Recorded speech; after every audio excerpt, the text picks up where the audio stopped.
Thanks for tuning in to this episode of With Just 15 Defeats. I'm Teekosey, and today we're going to be reviewing and predicting the outcome of the cruiserweight championship fight between Oleksandr Usyk and Michael Hunter. Now, if you're new to the channel, please consider hitting that subscribe button, and if you're already a subscriber, thanks for your continued support. If you have any questions or comments on this fight or my assessment, I will be pleased to hear from you in the comment section below, and I hope you enjoy this prediction. Now, this fight is taking place on the undercard of the Lomachenko fight. It's just happening in a couple of days, and is for the WBO Cruiserweight Championship that Usyk has held since last year.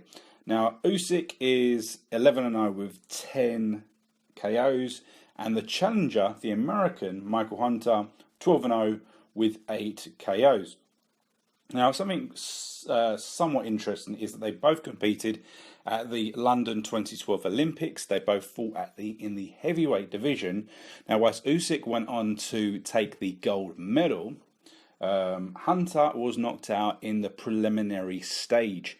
Now, as I say, they competed at heavyweight, and this is somewhat interesting because Usyk has spoke about his desire to move up to the heavyweight division, and I think a lot of people are getting excited about this, and a lot of people are expecting it to happen. Now, what we need to remember is that in the amateur, the heavyweight division is not the same as the heavyweight division we have in the pro ranks. In the amateur, it's the super heavyweight division, which reflects the professional heavyweight division. Therefore, in London 2012, we had Anthony Joshua in the super heavyweight division taking the gold medal, Usyk taking the heavyweight gold medal, which is more reflective of the 200-pound limit, which is the cruiserweight division.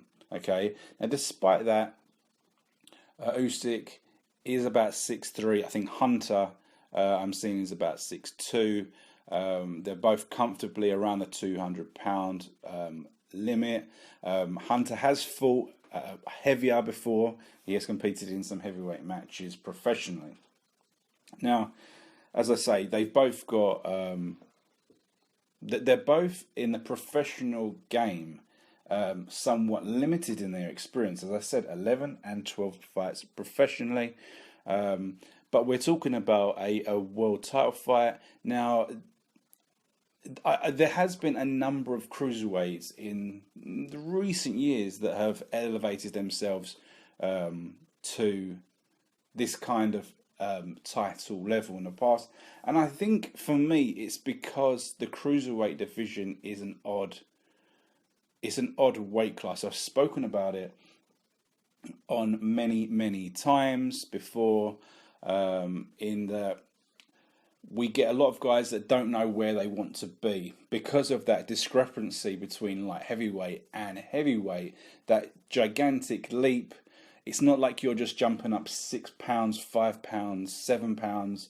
There's a gigantic leap, and you really need to be in the right position. And I spoke about it in the Tony Bellew-David Haye fight, where personally I felt that Bellew is probably about a 190-pound fighter. So he's too big for like heavyweight. But when we're talking about the modern day super heavyweights, he's going to be out of his depth. And we'll probably see that with Usyk.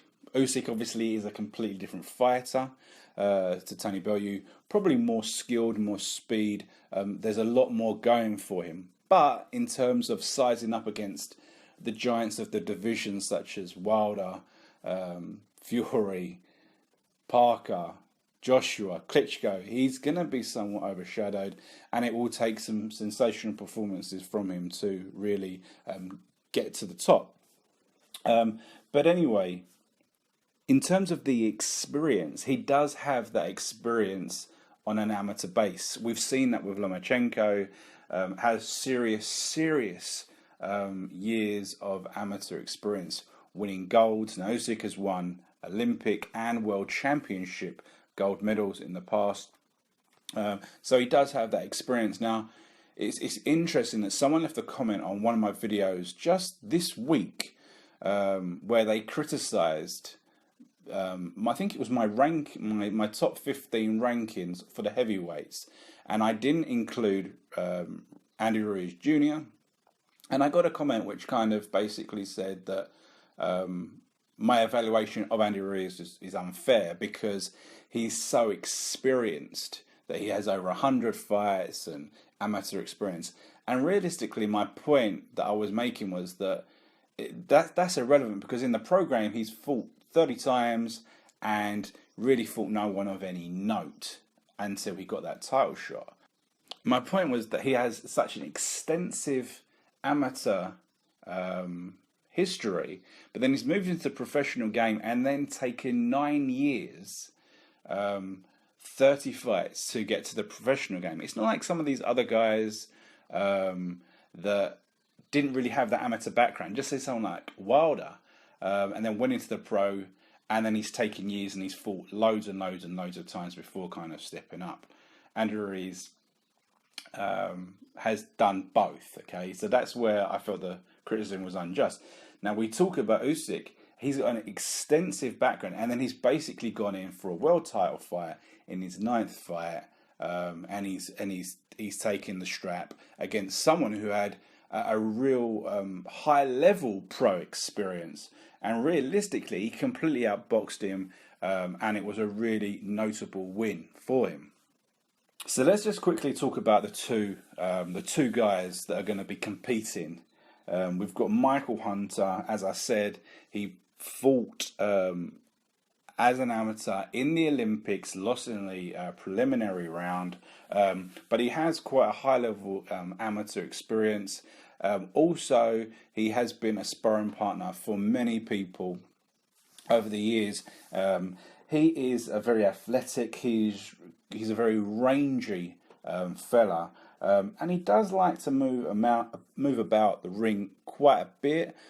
Even if his movement isn't that great, he does move about a lot. And he's got a decent jab. Now, I noticed in some of his fights that his defense is not great. His hands are not high and they're not low, but they're kind of below his chin, and I think he's susceptible to being hit. And I think, interestingly enough, I think he's going to be one of those opponents that is fairly comfortable against opponents of his own ability or below, and he will look quite good. I think when someone puts it on him, I think he may crumble. That's what I think, and I think we'll probably see it over the years as he progresses. I think when he fights people of that next level, I think he will crumble and struggle to inflict a decent game plan. Now, Usyk, he has a lot of positives. He has phenomenal movement. Some of the best movement you'll see in any division. It's nice and quick and fluid, and it leads to exciting combinations that he's able to unleash on his opponent, and he has good all-round speed. Now, what I really like about Usyk is that he doesn't just have one offensive weapon. You watch him when he starts unleashing, he's throwing different combinations, high, low, different types of shots. He's got a wide range in his arsenal, and that really is an exciting proposition. Now, I've heard that he is trained by the same trainer as Lomachenko. I think it's Lomachenko's father. So obviously, there's a lot to be learnt there. There's a lot that they are learning, and the fact that he's just super experienced anyway.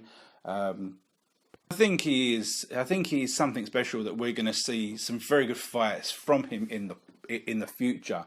Now, my prediction for this fight is that Usyk wins by stoppage. And I think it's going to be a stoppage by the 9th round. That's my prediction. It's going to be a stoppage within 9 rounds for Usyk against Michael Hunter. And then he moves on and it'll be interesting to see who he moves on to next. I've heard that he's talking about wanting to move on to the heavyweight division, but he also wants to unify the division. I think that would be pretty good. That would be pretty good.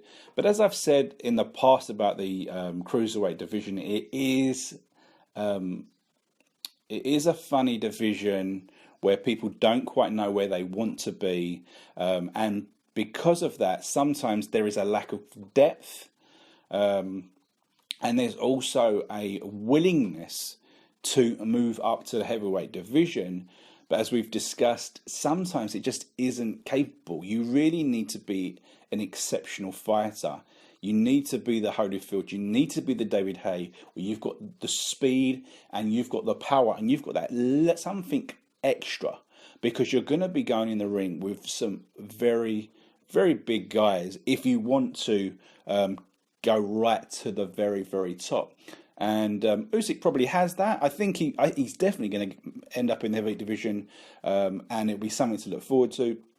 But for now, unifying the titles, that would be good if we can see some more big unification fights down the road in 2017. But anyway, as I say, I think this is going to be a within 9 rounds stoppage for Usyk. Hope you've enjoyed this episode. If you've got any questions on the fight or my assessment, I would be pleased to hear from you in the comments section below. Remember, if you are new to the channel, please consider hitting that subscribe button. And if you're already a subscriber, thanks for the continued support. Remember, hit me up in the comments section and enjoy the fight, everyone.